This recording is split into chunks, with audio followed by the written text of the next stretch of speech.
اعوذ باللہ من الشیطان الرجیم بسم اللہ الرحمن الرحیم۔ دل بہت بے چین اور مضطرب رہتا ہے، کیا ایسا کام کرے کہ اس سے دل کو ذرا سکون اور اطمینان حاصل دل سے انسان دل بہت بے چین ہے، ایسا کیا کیا جائے جس سے دل کو اطمینان ملے، سکون ملے اور آدمی کے ذہن کو ایک سیٹسفیکشن محسوس ہو؟ یہ سوال آیا۔ تو میں آپ کو یہ بتا دوں کہ پہلے تو دل اور دماغ کا فرق یہ ہے کہ دماغ ایک الگ کام کے لیے ہے، دل ایک الگ کام کے لیے ہے۔ اس سبجیکٹ پہ میں پہلے بھی بول چکا ہوں، آپ کو بعد میں بھی اس کا کر دیں گے، لیکن ایک بے چینی سی محسوس کرتا ہے آدمی، اطمینان قلب جسے کہتے ہیں، دل میرا مطمئن ہو گیا۔ اسی لیے اسلام کا تعلق دماغ سے ہے، ایمان کا تعلق دل سے ہے۔ اس کو آسانی سے سمجھنا ہو تو یوں سمجھ لیجیے آپ۔ چلیے یہ بات تو ہو گئی۔ اب اللہ سبحانہ وتعالیٰ نے اطمینان کا لفظ قرآن میں کہاں کہاں استعمال کیا، ادھر سے نکال لیجیے۔ الا بذکر اللہ تطمئن القلوب، خبردار ہو جاؤ اگر تم نے اس کتاب کا ذکر لوگوں میں کیا تو تمہارے دل کو اطمینان نصیب ہوگا۔ شارٹ کٹ میں بات بتا دی۔ اب ذکر کیا ہے؟ انا نحن نزلنا الذکر و انا لہ لحافظون، ہم ہی نے اس ذکر کو نازل کیا ہے اور ہم ہی اس کے محافظ ہیں۔ کس کے بارے میں بات ہو رہی ہے؟ قرآن کے بارے میں بات ہو رہی ہے۔ یعنی اللہ سبحانہ وتعالیٰ دو لفظوں میں ایک بات سمجھاتے رہے، ذکر بالقرآن من یخاف وعید۔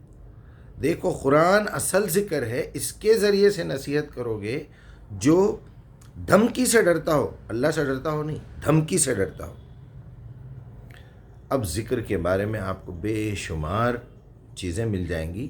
جہاں ذکر کا لفظ آیا ہے سمجھ لیجئے کہ قرآن کی دعوت دینے کی بات ہو رہی ہے یا قرآن سے دعوت لینے کی بات ہو رہی ہے۔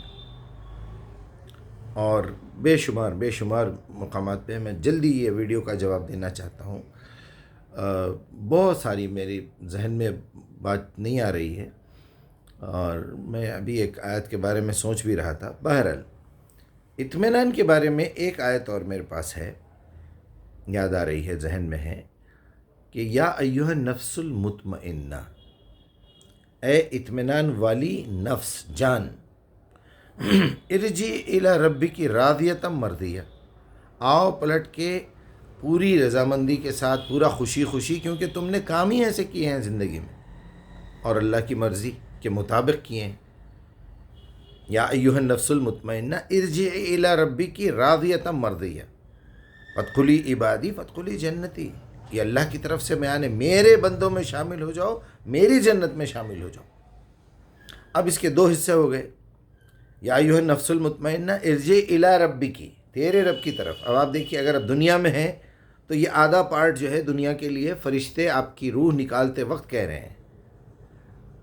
اب آپ حساب کتاب کے بعد جنت میں جانا ہے تو وہاں اللہ کی طرف سے وہ بات ٹرانسفر کی جا رہی ہے، فادخلی فی عبادی فادخلی جنتی، کہ تم آؤ میرے بندوں میں شامل ہو جاؤ، میری جنتوں میں شامل ہو جاؤ۔ لہٰذا اگر آپ چاہتے ہیں دنیا میں سکون ہو تو آپ کا ٹارگٹ بنا لیجئے، یقین مانیے یہ کتاب اگر آپ نے چھوڑ دی تو آپ کا دل ایسا بے چین ہوگا، آپ دنیا بھر کے دولت مند انسان ہوں گے، مشہور انسان ہوں گے، طاقتور ہوں گے، آپ نے دنیا کما لی ہوگی، لیکن آپ کا دل بے چین رہے گا۔